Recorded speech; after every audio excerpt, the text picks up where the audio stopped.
Good morning, dear listeners and viewers. On our top stories today, an upsurge of derogatory language on television and radio debates, including talk shows on social media platforms geared towards castigating public authorities and state institutions, has been vehemently condemned by the Minister of Communication, Rene Emmanuel Sadi.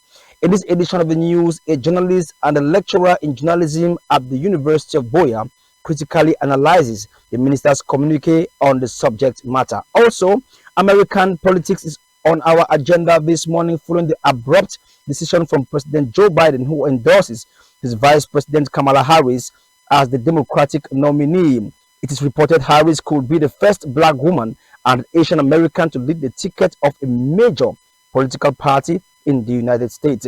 Those are our major headlines, and the news shall be dished out to you in a jiffy.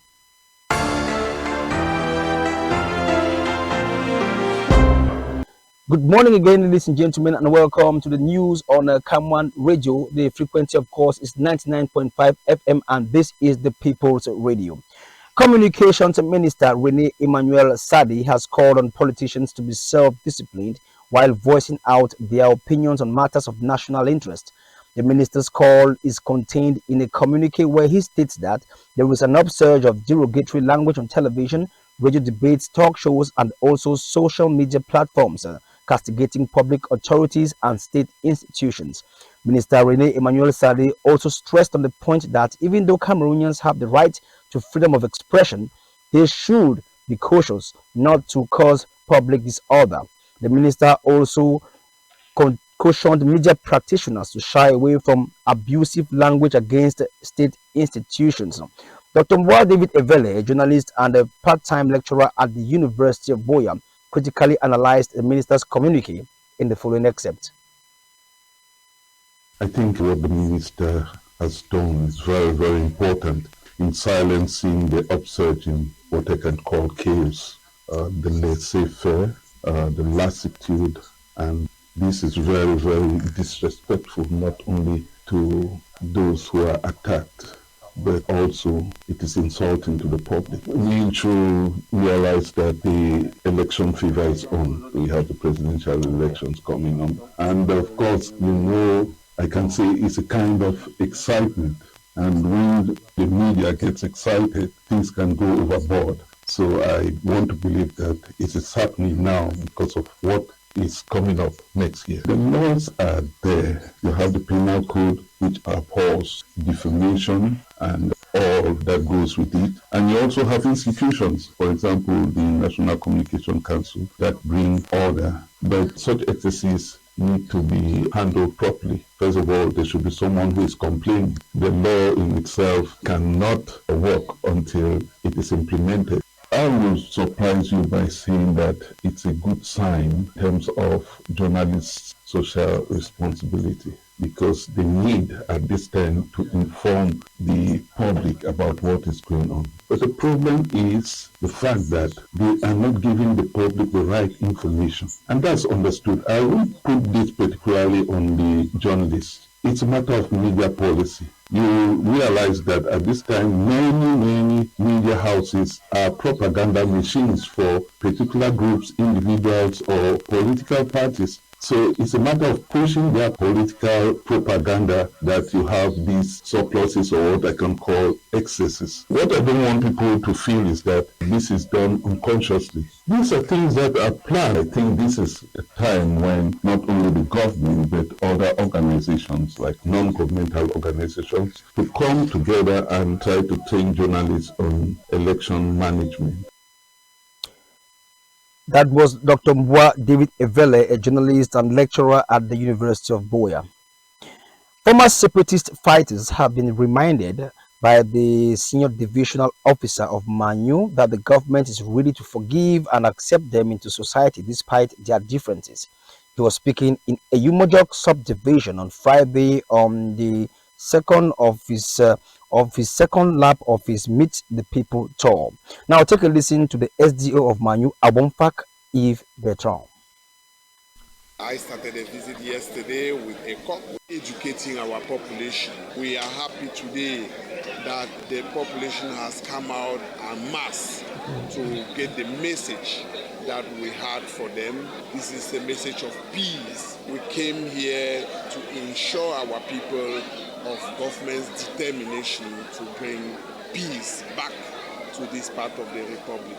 We came to reassure them that Cameroon is one and indivisible, and the head of state is committed in guaranteeing their peace, their security, and their development. We have invited the population to come on board, to work with the security and defense forces, to work with administrative authorities, so that together we can fight against the men of the underworld who have taken them hostage and who have no ambition for the people. That was the senior divisional officer for Manu, Awunfak If Bertrand, who was speaking on day 2 of his second lap of his Meet the People tour in Eyumojok subdivision. Young girls in the southwest region have been encouraged to be ambassadors of peace and development.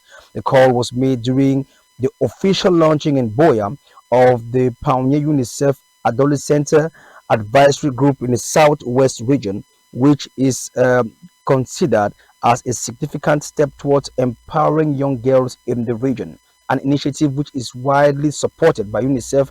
As the chief officer for UNICEF in the southwest and northwest regions, Mohammed Idris Kam, discloses in the following excerpt. West. It's a platform where they come together, discuss their issues and find the solutions. And we will be working with them, supporting them together with the governments and policymakers. In the same light, the initiative is also greatly supported by the Ministry of Women's Empowerment and the Family and other partners, which tallies with efforts being made to advocate for girls' rights. As the Southwest Regional Delegate of Women's Empowerment and the Family, Lucia Ejage Jupiter Sona, tells us in the following excerpt. Most of them are survivors in one way or the other. They themselves being empowered as leaders and then talking to their own peers, I think they will listen to them more. This is going to go a long way and will help us facilitate the work that we are supposed to. That was Lucia Ejage Peter Sona who was speaking there. Now we talk something completely different in this edition of the news. Young Cameroonians acquiring different skills have recounted their efforts and the contributions in peace building and the sustainable development in the society through trainings, skill acquisition programs, and hard work. The youth made the declaration in interviews with the national station of Cameroon Radio and Television. It was within the framework of the commemoration of the 2024 World Youth Skills Day. Young physicians in Cameroon have been urged to contribute in shaping the country's health system. They have also been called upon to be advocates and lead change in their various communities. The message was delivered on the occasion of the maiden conference of Cameroon Young Physicians Network in Bamenda. The Director General of National Agency for Information and Communication Technologies, ANTIC, Professor Ebot Eno, has made a fervent call for more investments to be made in digital education and entrepreneurship development of the youth. Professor Ebot made the appeal in Douala yesterday while launching the 6th edition of the Cameroon Digital Skills Campaign. Over 100 youth leaders of the Young Presbyterian Movement, YP, of the Presbyterian Church in Cameroon, PCC, in the Mezam South Presbytery have been trained on news writing, the parade theory, and how to become exemplary in the church and the society. This was the main focus of a capacity building leadership workshop which held at the Presbyterian Youth Center in Mankon in the Northwest region. The UN's top court has said Israel's, or rather, we talk something completely different and go immediately to our international page.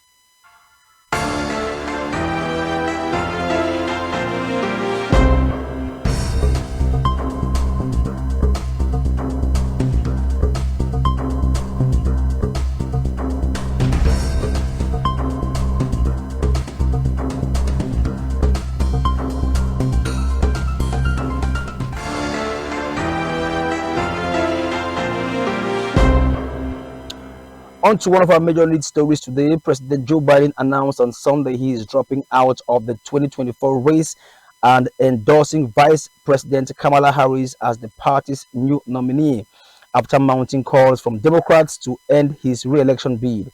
Biden said he will finish his term and will address the nation later this week. Harris said she's honored to receive Biden's endorsement and vowed to earn and win the nomination. Harris could be the first black woman and first Asian American to lead the ticket of a major political party. Several notable Democrats, including Bill and Hillary Clinton, and some leading progressives, announced their support for Harris while praising Biden's leadership. Despite Biden's backing, it remains unclear whether Harris will become the nominee or what process the party will take to select an alternative, either during a virtual roll call, which is tentatively planned for early August, or at the convention in Chicago beginning August 19. Delegates will select a new candidate to be the party's nominee. In a phone call with CNN after Biden announced his exit, Trump described Biden as the worst president by far in the history of the country. The former president issued a fundraising appeal in a message to supporters. The highly infectious polio virus has been found in sewage samples in Gaza, putting thousands of Palestinians at risk of contracting a disease that can cause paralysis. Meantime, the UN's top court has said Israel's occupation of the West Bank and East Jerusalem is illegal and called for it to end. The opinion from the International Court of Justice stated that Israel is under an obligation to bring to an end its unlawful presence in the occupied Palestinian territory as rapidly as possible. It is with that note that we end this edition of the news today on the CAM1 radio. Ladies and gentlemen, I will always reiterate that the frequency here is at 99.5 FM and this is the People's Radio. For presentation, I was Ekome Charles Abane. See you tomorrow, same time, same place on this network.